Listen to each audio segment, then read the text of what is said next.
수학은 어떻게일까, 왜일까? 자, 우리 학부모님도 어떻게 생각하세요? 어떻게입니까, 왜입니까?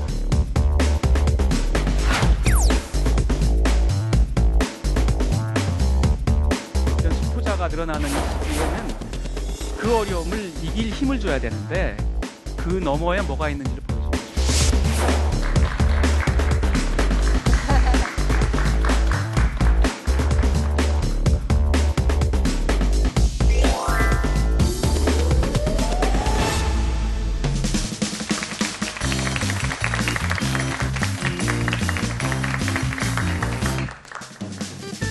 안녕하세요.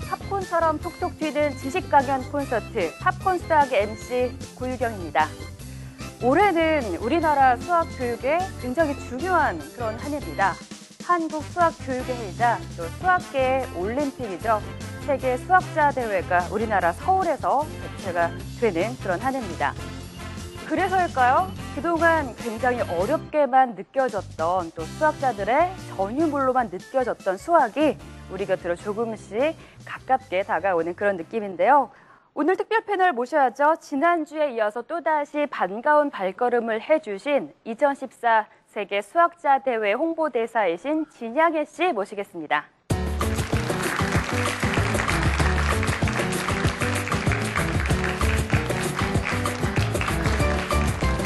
안녕하세요. 반갑습니다. 안녕하세요. 네, 그리고 오늘의 강연자죠. 2014 세계 수학자 대회 유치 주역 박형주 교수님 모시겠습니다.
반갑습니다.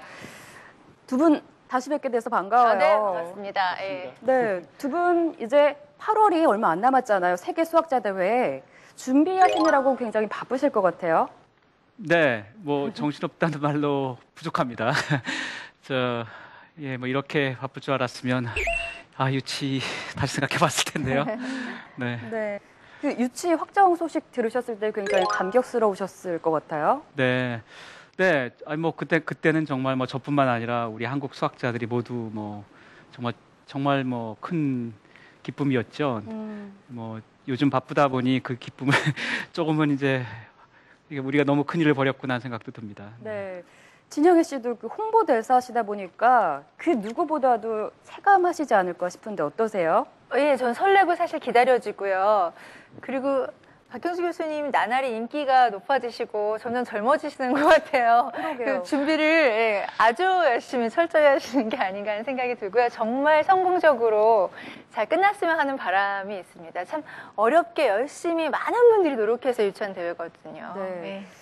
교수님께 여쭤보고 싶어요. 네. ICM 세계 수학자 대회 저도 아직 확실하게는 잘 모르고요. 네. 여기 계신 분들도 또 시청자분들도 잘 모르시는 분들이 많으실 것 같은데 어떤 대회인지 좀 간략하게 소개 부탁드릴게요. 네, 그 세계 곳곳에 흩어져 있는 사람들이 어느 분야에서 모여서 같이 뭘 하기로 한 것, 그 시작은 스포츠입니다. 그래서 근대 올림픽이 그 시초라고 볼 수 있는데요. 근대 올림픽이 아테네에서 열렸죠. 그래서 아테네 올림픽이 1896년입니다.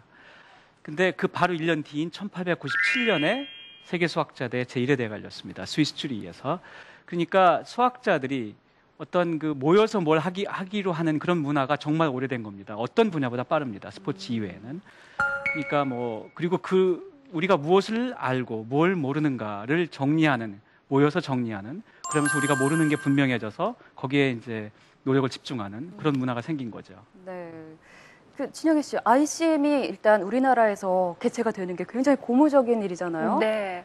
상당히 노력을 많이 하신 걸로 알고 있는데요. 2010년이 인도에서 열렸죠? 근데 그렇습니다. 2010년 대회 이전부터 우리나라에서 참 유치하기 위해서 많은 애를 쓰신 걸로 알고 있어요.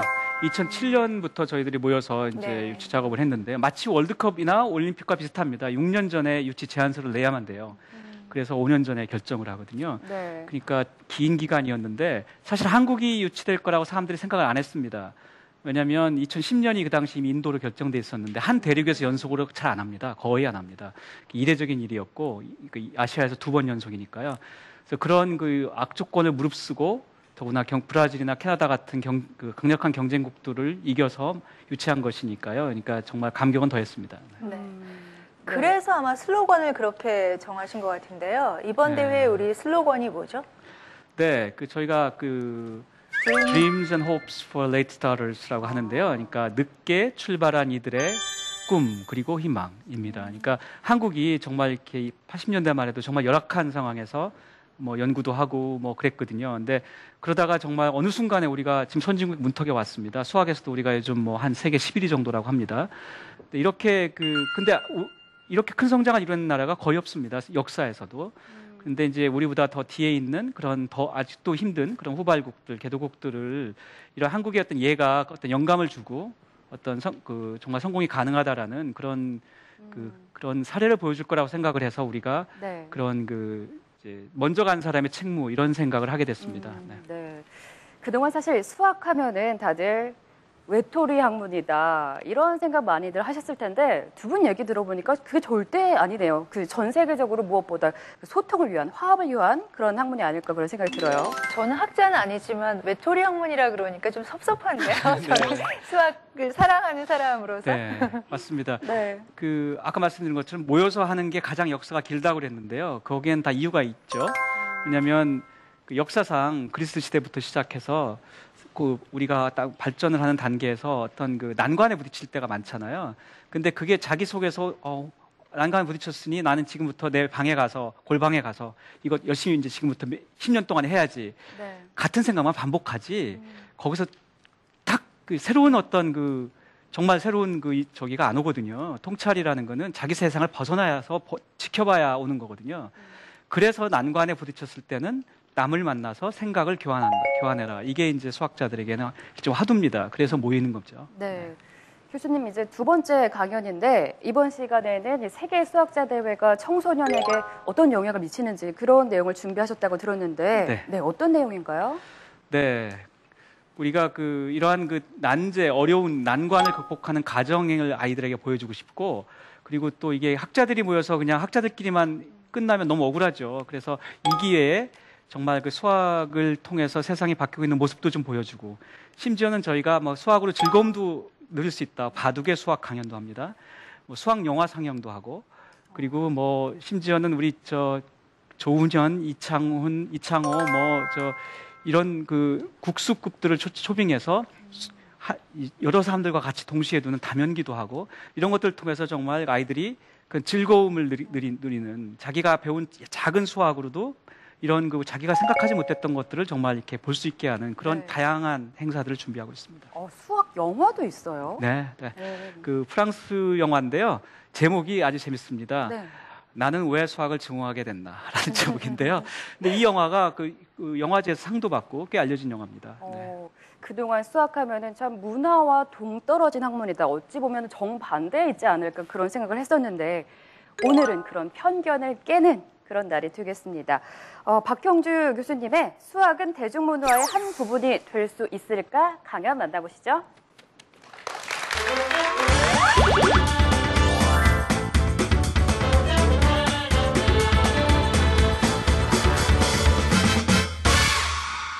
제가 오늘은 우리 부모님이 하시고 싶은 질문을 대신하겠습니다. 우리 청소년에게 수학은 어떻게일까? 왜일까?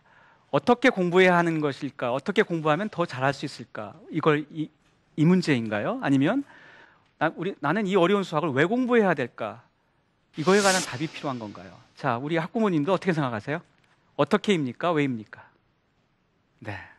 그래서 저는 우리가 그동안 너무 오랫동안 어떻게라는 질문만 고민하고 그 답만 고민했다고 생각합니다. 어떻게 하면 더 쉽게 가르칠 수 있을까? 근데 동기가 없어서 당장의 어려움이 너무 힘들어서 뭐 거의 수학을 자포자기하는 이런 수포자가 늘어나는 이 시기에는 뭐 정말 교수법을 조금 바꾸고 뭐 가르치는 방법을 조금 바꾸는 게 아이에게는 그냥 50보 100보로 보인다고요. 뭐 가르치는 분들은 정말 열심히 연구해서 정말 쉽게 가르치려고 노력하지만 아이들에게는 그게 큰 의미로 안 다가올 수도 있는 거죠. 결국은 그 어려움을 이길 힘을 줘야 되는데 그 너머에 뭐가 있는지를 보여주는 게 중요합니다. 자, 그래서 여기서 저는 그래서 이제는 왜라는 걸 얘기할 때다. 그리고 올해 아까 말씀드렸던 세계 수학자 대회는 바로 그 왜라는 것에 어떤 질문을 주는 한 단초가 될 거다. 이제 이런 생각을 합니다. 예를 들어서 무슨 뭐 항공기 설계를 옛날에는 다 모형 항공기를 다 만들어 갖고는 뭐 바람 불어서 뭐 실험한 다음에 아니면 다시 다 깨고 다시 만들고 이렇거든요. 하나 만드는데 6개월 걸려요. 근데 지금은 다 그 컴퓨터 시뮬레이션으로 하잖아요. 그거 다 근데 수학적인 백그라운드로 가능한 거 아시죠? 근데 이런 것들을 나는 뭐 항공기 설계 엔지니어가 될 거야. 뭐 나는 경제학자가 될 거야. 정치학자가 될 거야. 여러분 요즘 정치 과학에서도 위에 올라가면 뭐 다양한 여론조사가 서로 상충되는 결과가 나올 때 그거로부터 어떻게 의미 있는 결과를 끄집어내는가 이런 수학 이론 배워야 돼요. 그러니까 자기 분야에서 자기가 하고 싶은 일과 자기의 미래와 연관짓도록 하자. 이제 이게 중요합니다. 자, 여기서 제가 토마스 쿤이라는 사람을 보여드리고 있습니다. 자, 먼저 과학은 연속적으로 발전하는가 이런 질문을 오랫동안 해왔습니다. 역사가 가면서 조금씩 개량을 해가면서 과학은 발전하는가? 근데 그 학자들의 답은 아닐 것이다 입니다. 이 토마스 쿤이 그 대표적인 분인데요. 저분이 쓴 책인 과학혁명의 구조로 하는 책에서는 과학은 뭐 통상적인 진전의 과정, 뭐 자잘한 틈을 메우는 그런 과정을 거치다가 우리가 정상과학기라고 하는데요. 가다가 어느 순간에 난관에 부딪혀서 더 이상 발전이 안 돼요. 그래서 이제 우리가 고대 중세 때 막 오다가 발전이 안 되다가 뉴턴 같은 대천재가 나타나서 갑자기 새로운 뉴턴 역학이 출현하니까 붕 뜨죠. 새로운 패러다임이 출현합니다. 그래서 그 난관이 해결돼요. 우주의 운동을 설명하고 싶었는데 못했거든요. 뉴턴이 와가지고 뉴턴이 미적 분학을 발견한 이유는 별들의 운동을 설명하려고 했습니다. 그러니까 그 당시는 수학과 물리학과 뭐 우주를 설명한 이런 것들이 다 하나였거든요. 요즘 아이들이 미적분 공부하면서 미적분이 별들의 운동, 천체들의 운동을 설명하려고 만들어졌다는 걸 아무도 모릅니다. 자, 이렇게 점프를 했습니다. 다시 그 안에서 또 자잘한 진전의 과정을 밟습니다. 많은 학자들이 기여하죠. 그러다가 또 한계에 부딪혀요. 상대성 이론이 출현합니다. 양자역학이 출현합니다. 또 다시 한번 붕 뜨죠. 그래서 과학은 이렇게 계단처럼 발전한다. 불연속적으로 발전한다. 이게 이제 이분의 이론입니다. 그래서 이러한 과학의 일반적인 발전의 방식에 대해서는 사람들이 이제 합의가 돼 있습니다. 근데 수학은 어떤가요? 수학 진보의 방식은 어떤가라는 질문을 하고 싶습니다. 수학에서도 역시 자잘한 진전을 하다가 결국은 어떤 난관에 부딪혀서 더 이상 발전이 안 되는 단계가 옵니다. 그러면 이제 그 문제를 풀기 위한 집중적인 노력을 하다가 우리가 천재가 나타나거나 아니면 어떤 집중적인 어떤 그룹 연구를 통해서 우리가 그 난관을 넘습니다. 이런 것들이 어떤 패러다임의 출현에 해당하는 그런 일들이 수학에서도 나타납니다. 이런 새로운 패러다임을 이끄는 화두는 결국 난제입니다. 그 난관을 만들어내는. 자, 그게 그래서 수학의 발전 단계에서 가장 중요한 것인데요. 그래서 이런 난제는 너무 어렵죠. 일반인이 다루기 힘듭니다. 그런데도 그 난제를 해결하는 과정에서 우리의 우주에 대한 이해가 늘어나고 그리고 그 과정에서 정말 기대 안 했던 부산물들이 많이 출현합니다.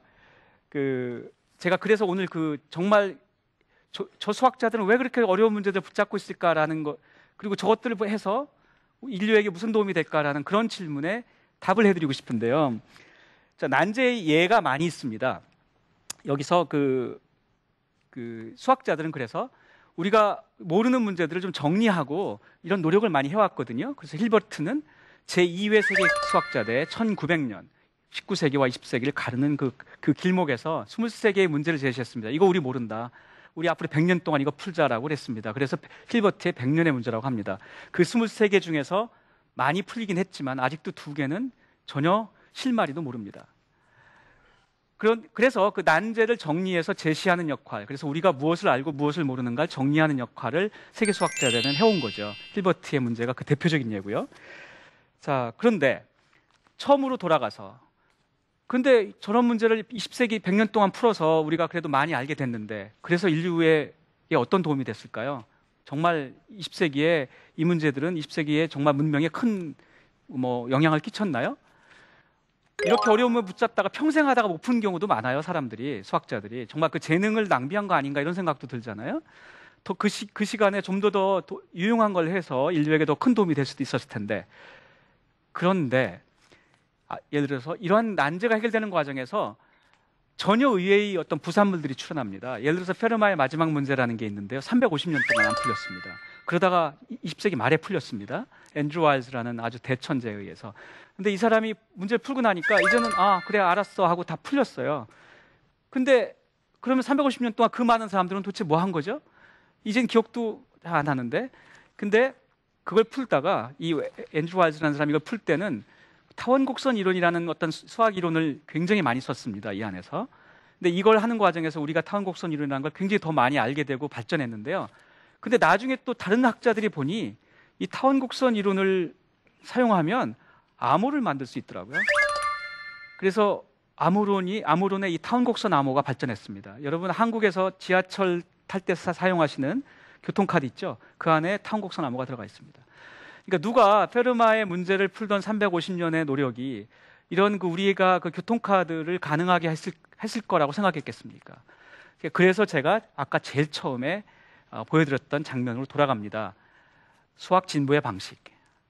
난제가 출현하고 우리가 그걸 풀기 위해서 기존의 틀도 안 되기 때문에 새로운 상상을 해야 되고, 그리고 그 상상을 구체화하는 증명을 합니다. 그리고 그 결과가 굉장히 자주는 아주 뜻밖의 유용성을 갖습니다. 그래서 수학 진보의 방식은 과학의 일반적인 진보의 방식과 유사하면서도 또 다른 자기만의 그 측면이 있는 거죠. 새로운 이론적 등장과 더불어서 또 훌륭한 수학적 성과가 매년 30만 개 이상이 나온다고 하는데요. 미해결 문제를 향한 끊임없는 인류의 도전, 그런 과제 계속돼야 하지 않나 싶습니다. 진영 씨는 네. 오늘 첫 번째 강연 어떻게 들으셨어요? 그러니까 지금 말씀을 듣다 보니까요, 이렇게 끊임없이 도전하고 그리고 어떤 수학적인 사고력의 발달이 말씀하신 어떤 부산물을 계속해서 발견하는 그런 기쁨을 동력으로 계속 이어지는 게 아닌가 하는 생각을 하는데요. 네. 저도 질문 하나 있어요, 네. 고유경 씨께. 네. 예. 혹시 수포자라는 말씀 들어보셨어요? 잘 알죠. 제가 사실 네. 수포자, 수학 포기. 정말. 예. 제가 바로 그러셨구나. 그런 학생이었거든요. 네. 아니, 수포자들이 의외로 참 많은 것 같아요. 진짜 많아요, 제 주변에도. 그래요. 근데 이제 처음에 화두를 던져주시면서 어떻게가 아니고 왜 한다라는 말씀을 해주셨잖아요. 네. 근데 수포자가 되지 않으려면 사실은 어떤 벽에 부딪혔을 때 끈기 있게 물고 늘어지는 게 좀 필요하지 않을까 하는 생각이 들거든요. 그것을 어떻게 하면 길러줄 수 있을까 하는 고민도 있습니다. 네. 그러니까 제가 사실은 지난 시간에도 말씀드렸습니다만 그 아이들의 그 미래에 대한 꿈은 다양하거든요. 그러니까 예를 들어서 난 과학자가 될 거야, 공학자가 될 거야. 그러면 대충 그래도 수학을 안 할 수는 없겠구나. 아이들이 그냥 포기하죠. 이 경우 포기는 수학을 안 할 생각을 포기하죠. 그죠? 그러니까 그래도 수학을 좀 해야 내가 과학자가 되고 공학자가 될 수 있으려니 이 정도는 생각한단 말이에요. 근데 나는 글 쓰는 거 소설가 될 거거든. 나는 무슨 정치학을 할 거거든. 나는 아나운서 될 거거든. 네, 그렇죠. 수학 필요 없을 것 같거든. 그렇죠. 그러니까 이제 자기가 스스로 수학을 안 해도 되는 이제 이유를 만들거든요. 그게 자기 합리화인데, 그러면 그 설득해서 수학 공부하기 시키기 참 힘듭니다. 그래서 자기 미래의 꿈과 이걸 공부해야 되는 걸 연결시켜주는 노력이 결국 부모님들이 해줘야 되는데요. 네. 그러니까 예를 들어서 지난 미국 대선 때, 그러니까 재선이죠. 오바마 대선 때 그 네이트 실버라는 분이 그 선거 예측을 했습니다. 전국 미국의 전역 50개 주 다 주별로. 근데 선거하기 3개월 전에 이미 주별 50개 주를 100% 다 하나의 에러도 없이 다 맞췄습니다. 오, 네. 그래요? 네. 근데 그분이 근데 내노라는 소위 그 정치 평론가들도 다 했는데 다 몇 개씩 틀렸거든요. 이분만 다 맞췄는데 예. 근데 이분은 정치 평론가가 아니라 통계학 박사였습니다. 그러니까 결국은 요즘 소위 말하는 빅데이터 이런 걸 사용한 건데요. 그러니까 요즘은 그래서 선거 전략도 이런 수에 기반해서 한다. 그러니까 유능한 선거 전략가는 정치 평론가는 사실은 이런 전체적인 민심의 흐름을 수를 통해서 볼 수 있어야 되거든요. 네. 결국 민심은 수에 반영되거든요. 그러니까 갑자기 나 정치할 거야 했다가 그래도 너 수학도 잘해야 되는데 이제 이런 걸 네이트 실버웨어를 보여주면 아마도 아이가 수긍할 겁니다. 사회학에서는 뭐 각종 샘플링 방법이 엄청 사용되죠. 효과적인 그런 설문 방법을 설계해야 되니까요. 네. 뭐 이런 것들을 아이들에게 보여주는 게 중요합니다. 자기의 미래와 연관시켜라. 꿈을 심어줘야 된다 이 그렇죠. 말이네요. 그렇죠. 네. 네. 꼭 명심해야 될 것 같습니다. 네. 네, 계속해서 교수님의 두 번째 강연 청해 듣도록 하겠습니다. 네.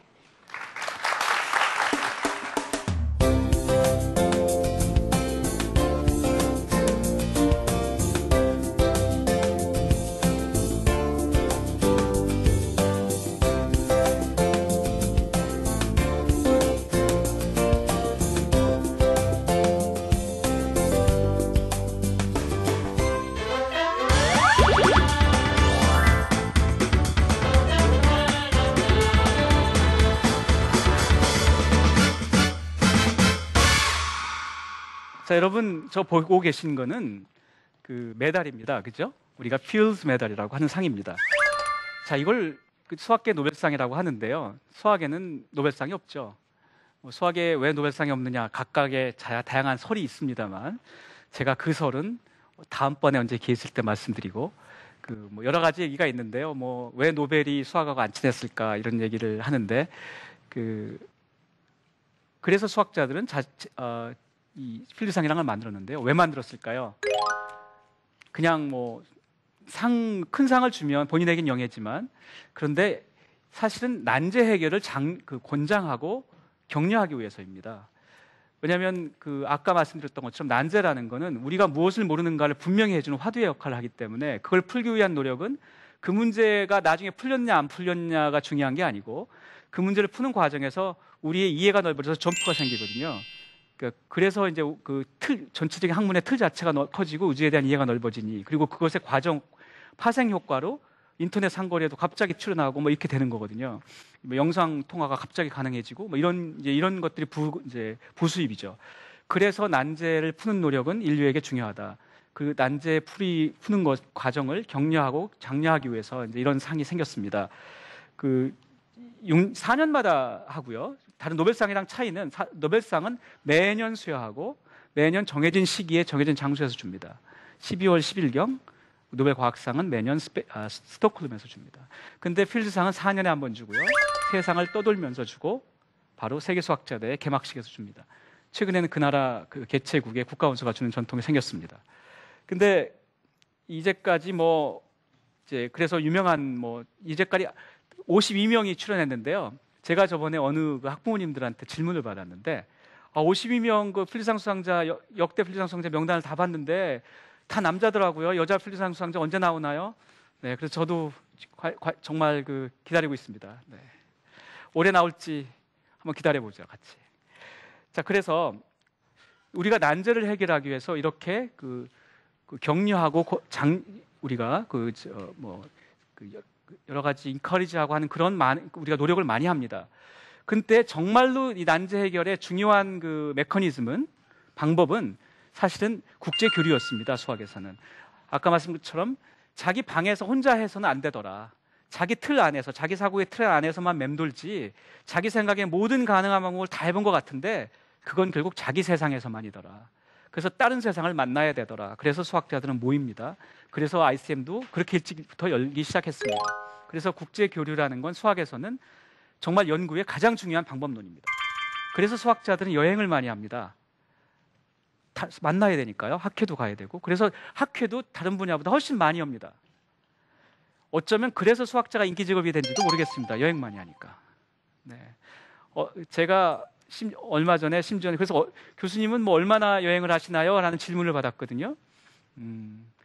제가 답 하나만 드릴게요. 저는 수학자 중에서도 많이 여행하는 편입니다. 사실은 지금 이제 6월인데 올해 5개월 동안에 제가 13만 마일 날아다녔습니다. 네, 그러니까 물론 일 때문에 뭐 대부분은 뭐 이제 수학자들과 얘기하느라고 뭐 바빴지만 적어도 그 세상 많은 곳을 가보게 되는 직업인 건 사실입니다. 네, 그래서 하지만 이제 이렇게 여행하는 이유는 그걸 통해서 우리가 정말 난제를 해결하고 현재 내가 부딪힌 난관을 남과 나눠서 그걸 돌파하고자 하는 그런 노력이죠. 자, 여러분, 제가 지난 시간에도 인기 직업 얘기 말씀드렸죠. 근데 제가 답은 안 말씀드렸어요. 왜 수학자가 정말 인기 직업일까? 그래서 사실 그 답을 지금 말씀드리고 싶은데요. 여러분, 지금이 21세기인데 정말 지식의 유효 기간이 짧습니다. 뭐 몇 년 지나면 다 옛 지식이 되고요.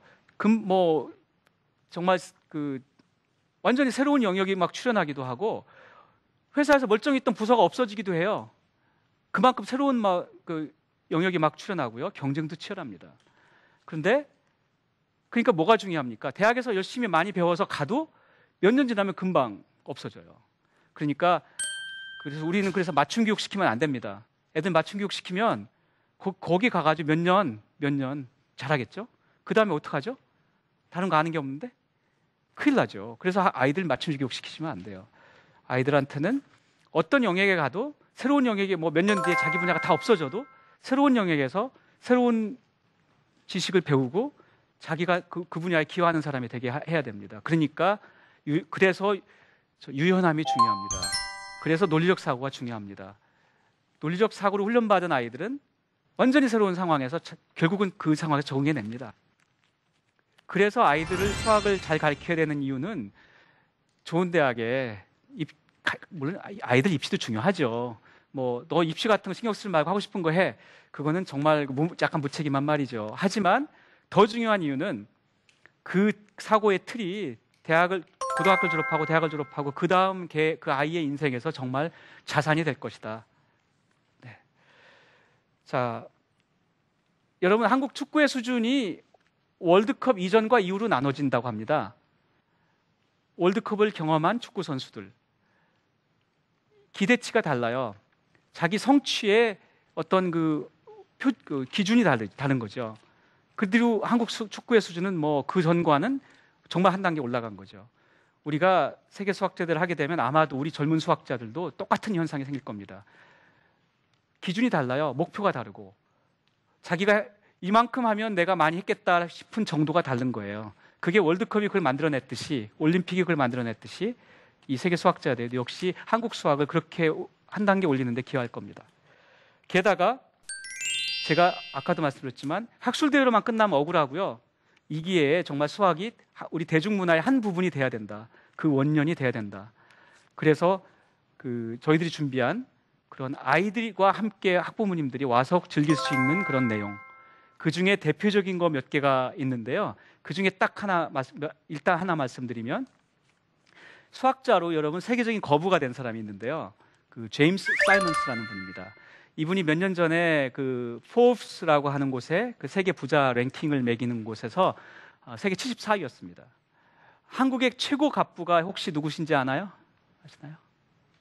네, 한국의 최고 갑부가 지금 편찮으신데 최고 갑부께서 한 100위 정도로 현재 통계가 나옵니다. 그러니까 굉장한 이분은. 근데 이분이 원래 유명한 수학자였습니다. 천 사이먼스 이론이라고 이분 이름이 붙은 수학 이론도 있고요. 근데 교수님을 하시다가 어느 땐가 이제 투자에 들어가셔서 수학적 방식의 투자 기법을 만들어서 억만장자가 됐죠. 근데 이분이 이번에 세계 수학제대 첫날 개막식에 밤에 8시에 대중 강연을 합니다. 이 대중 강연을 등록 안 하셔도 아무나 와서 들을 수 있습니다. 5,000명 우리가 좌석도 만들었고요. 그래서 이런 데 오셔서 그분은 아마도 수학 얘기를 하지 않고 자기 인생 얘기를 할 것 같습니다. 자기 인생의 그런 여러 가지 변화들, 자기 모험 이런 거에 대해서 얘기할 텐데요. 그래서 자기 인생에서의 그냥 변화를 무서워하지 않는 그러면서 그런 성취를 만든 것 이런 것들을 아이들에게 한번 보여줄 수도 있을 것 같고, 그리고 그분은 결국 그 모든 것에 결국 자기 수학이 자기 자산이었다 이런 얘기를 해주신다고 합니다. 이분은 저희가 초청을 할 때 정말 걱정했던 게 큰일 났다. 이분 우리 강의료를 어떻게 드리지? 게다가 뭐 항공료는 뭘 드리지? 뭐 이렇게 그랬는데 강사료도 안 받으시고 본인 자가용 비행기에 비서팀을 태우고 그냥 날라오셔서 강의를 하신다고 합니다. 그래서 그러니까 이제 정말 다음 세대 아이들에게 본인의 어떤 경험을 들려주고 싶은 그런 열정이 있으신 거예요. 그래서 이제는 정말 수학자들만의 그런 이제 이 세계 수학자 대회가 아니고 우리 아이들과 시적 호기심을 가진 일반인들과 또 아이들을 어떻게 가르칠까를 고민하는 우리 학부모들이 다 얻어가는 게 있는 그런 대회가 될 것 같습니다. 네, 감사합니다.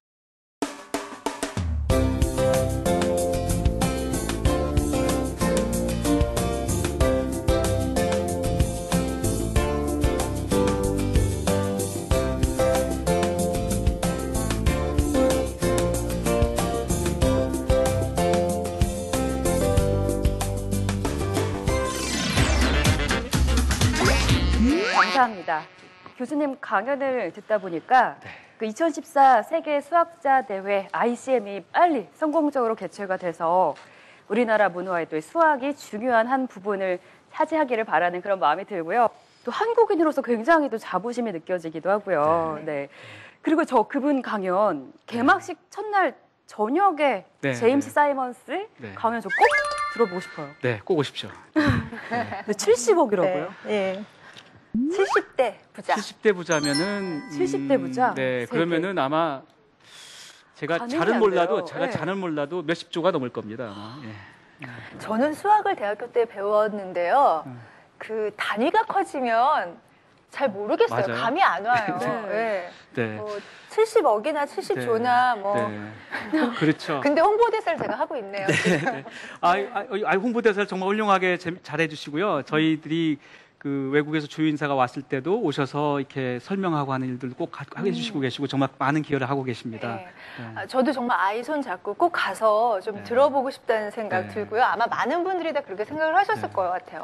근데 이게 정말 한 100여 개 나라, 한 5천여 명의 수학자들이 오는 거니까요. 그 중간에서 다 챙기시고 일정 짜시고 뭐 이런 여러 가지 일들을 하는 과정에서 어려웠던 일들 또 재밌었던 일 많으실 것 같아요. 그런 얘기 좀 해주시면 좋겠어요. 네. 에피소드? 네.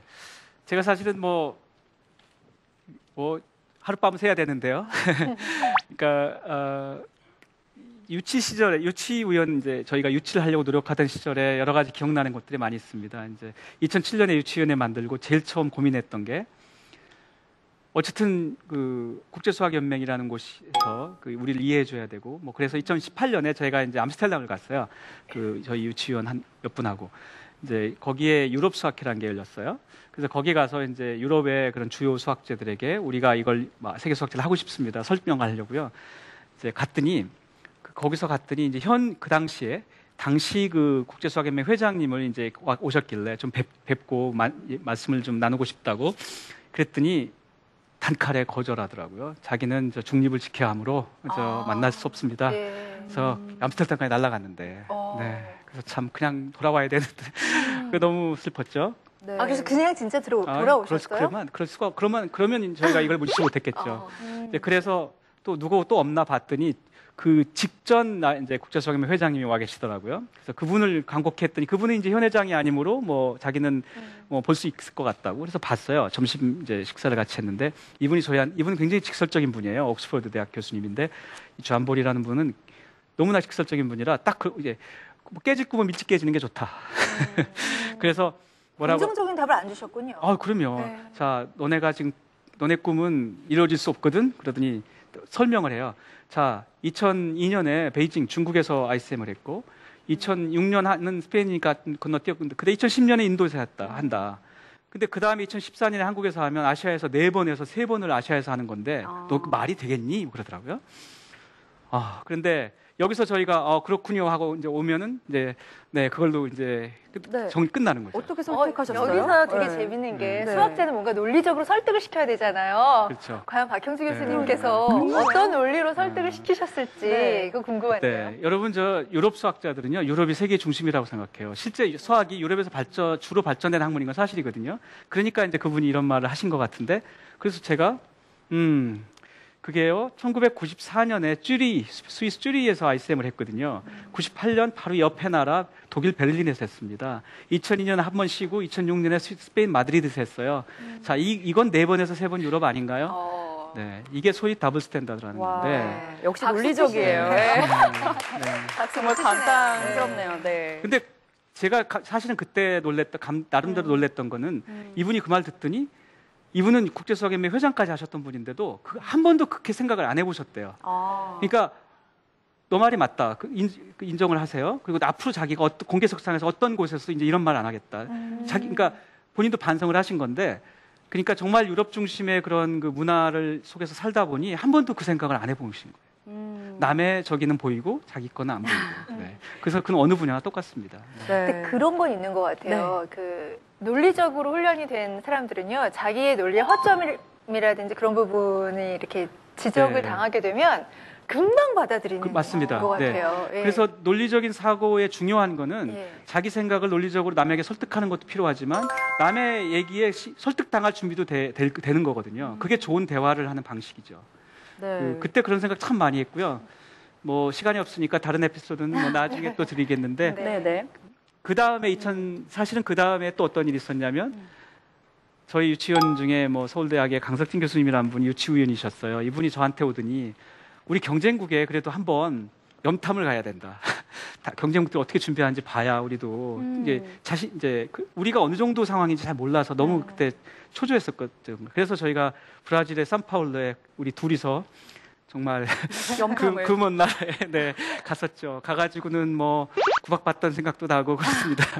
아유, 참 네. 고생 많으셨어요. 네, 앞으로 조금만 더 또 고생을 해주셔야 될 것 같은데 그렇게 힘들게 또 다부진 각오로 준비하고 있는 2014년 세계 수학자 대회를 통해서 뭐 바라는 점 있으실까요? 네, 결국은 저는 이게 두 가지 큰 효과가 있어야 된다고 생각하는데요. 우리 이제 수학 자체가 이제는 우리도 수학 강국이 돼야 되겠다. 이제 우리 10위권 안으로 들어가야 되겠다 이런 생각 들고요. 그러려면은 어느 분야나 똑같습니다만 그러려면 결국은 우리 미래를 책임진 젊은 수학자들이 정말 큰 사람들이 나와야 됩니다. 근데 그동안도 물론 다 잘했고 뭐 열심히 하셨지만 이 젊은 수학자들이 정말 뭐 우리 박지성, 기성용 세대처럼 겁이 없고 무서운 이런 겁 없는 사람들이 거침없이 뭐 그냥 앞으로 가는 사람들이 나와야 되는데 그게 분명히 이제 여기서 나올 거다. 뭐 그런 기대 이런 뭐 바람 많고요. 네. 그다음에 이제 말씀드린 것처럼 이 수학이 대중문화의 한 부분이 되는 계기가 돼야 될 거다.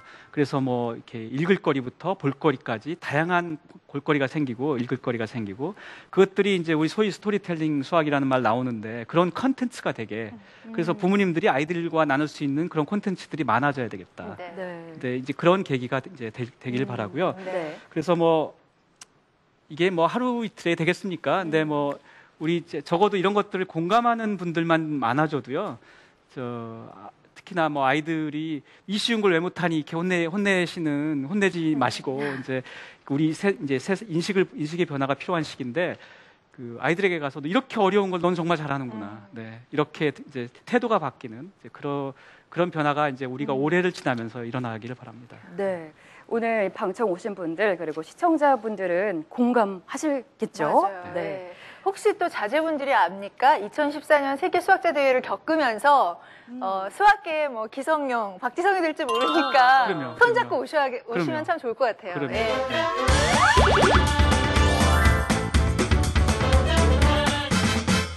또 질문을 저희가 받아볼게요. 네. 질문 있으신 분 계세요? 네. 앞에 학생께서 여기 와서 처음으로 수학자들만의 이런 올림피아드 같은 대회가 있다는 걸 알게 됐는데, 정말 어린애 같은 질문일지 모르겠지만, 아까 5천 명이 넘는 수학자들이 전 세계에서 모여든다고 그랬잖아요. 그리고 주최국이 우리나라인 거고. 그럼 그분들은 자기 비용을 들여서 여기까지 오는 건가요?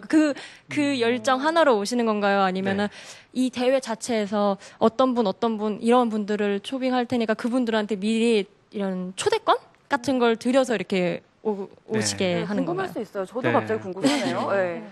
네, 모두 기본적으로 모두 자기 돈으로 오고요. 자비로 들여서 올 만큼 가치가 있다고 생각돼서 오는 거고요. 심지어는 저희가 기조 강연자, 초청 강연자 같은 분들을 초청하는데 그분들조차도 그분들을 등록비만 면제해 드립니다. 여비는 자기들이 안 나오는 거고, 심지어 필드상 수상자도 사비로. 호텔만 줍니다. 저희가 호텔은 제공합니다. 필드상 수상자는 대신에 뭐 나머지는 알아서 오는 겁니다. 질문해도 네네. 될까요? 네. 그러면 이 대회에서는 그 어떤 논제를 이렇게 내놓고 이걸 푸세요 이런 대회인가요? 아니면 내가 여태까지 살면서 이런 거를 이렇게 증명을 해왔고 이런 걸 풀어왔어 이런 거를 이렇게 제시하는 일종의 이렇게 자기 업적 이런 거를 이렇게 하는 대회인가요? 수학자 될 것 같은데요, 아무래도. 네. 굉장히 논리적이고. 네. 그래서 여기에는 이제 21명의 기조 강연자와 180명의 초청 강연자가 있습니다. 근데 이분들은 일단 본인이 신청하는 게 아닙니다. 그러니까 기조 강연자, 초청 강연자는 본인이 신청해서 심사해서 선정하는 게 아니고요. 따로 국제수학연맹이 따로 만든 프로그램 위원회가 자체적으로 지난 4년 동안 세계 수학의 주요 성과가 무엇이었는지를 돌이켜보고 거기서 정말 스타들을 골라내서 초청장은 이제 조직위원장 명의로 제 이름으로 보내고요. 그러니까 하고 싶어도 신청할 방법이 없어요. 네. 그리고 그분들은 자기가 지난 4년 동안 결국 자기 영역에서 세상을 바꾼 자기 결과를 얘기합니다. 그리고 그래서 그것들을 통해서 우리가 무엇을 아는지가 정리됩니다. 그러면서 또 그 중에 여러 명은 어떤 발표를 또 하냐면, 그런데 나는 여기까지는 이제 알았고 자기 결과는 얘기했는데, 근데 이 부분은 모르겠다라고 우리가 이제 그래서 그런 걸 추론이라고 합니다. 그런데 내 생각에 답은 이거일 것 같다. 추측, 증명 없는 추론. 그게 이제 아까 힐버트의 23개 문제도 다 추론이었고요. 그래서 그것들은 이제 그러면서 화두를 던지는 겁니다. 그러면 또 많은 젊은 수학자들이 거기 그 화두에 다음 4년을 보낼 겁니다. 그 중에 누군가 그 화두를 해결하고 그리고 사람들에게 인정을 받으면 어쩌면 나이가 그리고 40세 이하라면 필리상까지 받을 겁니다. 다음번에. 네. 2014 세계 수학자 대회 점점 이제 기대감이 높아지네요. 지금 하단 자막으로 일정이 고지되고 있으니까요. 참고하셔가지고요. 오늘 방청 오신 분들, 시청자분들 친구 손잡고 또 자녀분 손잡고 꼭 한번 방문을 해보셨으면 좋겠습니다. 그 일정이 8월 동안 되잖아요. 네, 8월 13일에서 9일간입니다. 길죠? 네. 8월 13일에서 21일까지. 그동안 뭐 수학, 문화 강연, 수학 영화제 상영도 이어지고 있다고 하니까 꼭 참고하셔서 좋은 시간 보내셨으면 좋겠습니다. 네, 그럼 2014 서울 세계 수학자 대회 성공적인 개최를 기원하면서 저희는 이만 여기서 물러가도록 하겠습니다. 네, 감사합니다. 고생하셨습니다.